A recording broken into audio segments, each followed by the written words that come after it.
नमस्कार, आप देख रहे हैं मनी 9 और मैं हूं आपके साथ विशाल शर्मा। आज के डेट में हर कोई लोन लेकर अपनी जरूरतों को पूरा करता है। घर लेना है तो होम लोन, बच्चों की पढ़ाई के लिए एजुकेशन लोन, बिजनेस करना है तो बिजनेस लोन। लेकिन कई बार ऐसा होता है कि हम और आप अपना लोन समय से पहले बंद कराना चाहते हैं, लेकिन उस पर लगने वाली प्री पेमेंट चार्ज के कारण उसके चलते मन बदल देते हैं। हालांकि अब आपको अपना मन बदलने की जरूरत नहीं पड़ेगी। देश का केंद्रीय बैंक आरबीआई ने लोन लेने वालों की इस परेशानी को ध्यान में रखते हुए एक प्रस्ताव रखा है। इस प्रस्ताव में कहा गया कि व्यक्तियों के साथ साथ सूक्ष्म और लघु उद्यमों, यानी जिसको कि आप एमएसईज के नाम से जानते हैं, उसके द्वारा लिए जाने वाले फ्लोटिंग रेट लोन पर फोरक्लोजर चार्ज या प्री पेमेंट पेनाल्टी को खत्म किया जाए। अब क्या है पूरी खबर, क्या कहना चाहता है रिजर्व बैंक, किन लोन पर लागू होगा नया नियम, आरबीआई ने क्यों लिया यह फैसला, मिनिमम लॉक इन पीरियड वाला मामला क्या है, इसके अलावा क्या होते हैं फ्लोटिंग रेट लोन, बताएंगे सब कुछ आज की इस डिटेल रिपोर्ट में। तो चलिए सबसे पहले क्या कहा रिजर्व बैंक ने, इससे कहानी की शुरुआत करते हैं।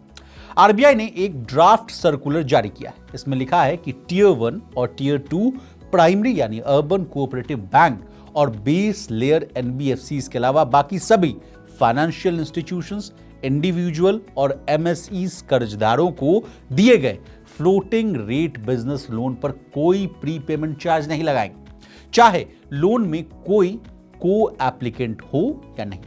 यानी अब आपको जल्दी लोन चुकाने पर जुर्माना जो है, आसान भाषा में कहें तो नहीं देना होगा। अब किन लोन्स पर लागू होगा नया नियम, इस सवाल का जवाब लीजिए। देखिए, ये नियम जो है 7.5 करोड़ रुपए तक के लोन पर लागू होगा। हालांकि अगर किसी एमएसई का कुल लोन यानी जो टोटल लोन है 7.50 करोड़ से अधिक है तो अतिरिक्त राशि जो बनेगी उस पर ये जो नया नियम है वो लागू नहीं होगा।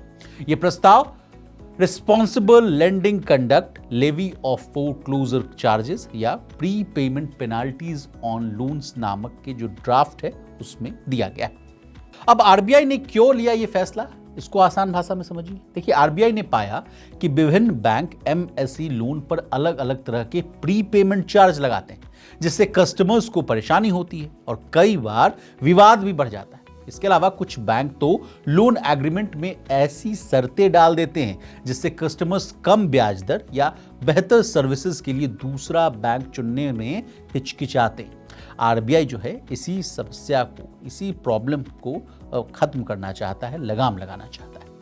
अब मिनिमम लॉक इन पीरियड वाला मामला क्या है वो जानिए। देखिए, आरबीआई ने अपने सर्कुलर में यह भी कहा कि अब बैंक किसी भी लोन पर न्यूनतम लॉक इन पीरियड नहीं रख सकते। ग्राहक जब चाहे अपना लोन चुका सकते हैं। अगर बैंक खुद लोन बंद करवाता है तो कोई अतिरिक्त चार्ज नहीं लगेगा। यदि बैंक ने पहले कोई शुल्क माफ किया या स्पष्ट रूप से नहीं बताया था तो बाद में लोन चुकाने के समय वो शुल्क जो है, वो जो चार्जेस है, वो वसूला नहीं जाएगा। पूरी कहानी में आपको फ्लोटिंग रेट लोन शब्द जो है वो बार बार सुनने को मिल रहा होगा। अब क्या होते हैं फ्लोटिंग रेट लोन, ये जानिए। देखिए, फ्लोटिंग रेट लोन वो लोन होते हैं जिनकी ब्याज दर बदलती रहती है। इन ब्याज दरों में आरबीआई के रेपो रेट या एमसीएलआर, यानी जिसको आसान भाषा में आप कहें तो marginal cost of funds based lending rate के नाम से जानते हैं, उसके आधार पर बदलाव होता है। फिक्स्ड रेट लोन में ब्याज दर जो है लोन की पूरी अवधि यानी टेन्योर के दौरान एक जैसी रहती है, लेकिन फ्लोटिंग रेट लोन में ये आरबीआई द्वारा नीतिगत ब्याज दरों पर लिए गए फैसलों के अनुसार जो है बदलती रहती है। बता दें, आरबीआई ने सभी संबंधित पक्षों से इस प्रस्ताव पर 21 मार्च 2025 तक अपनी राय मांगी। इसके बाद ही अंतिम फैसला लिया जाएगा। अब देखना होगा कि जनता और बैंकों की क्या प्रतिक्रिया आती है। अगर ये प्रस्ताव जो है लागू होता है तो आम आदमी और छोटे कारोबारियों के लिए ये एक बड़ी राहत भरी खबर होगी।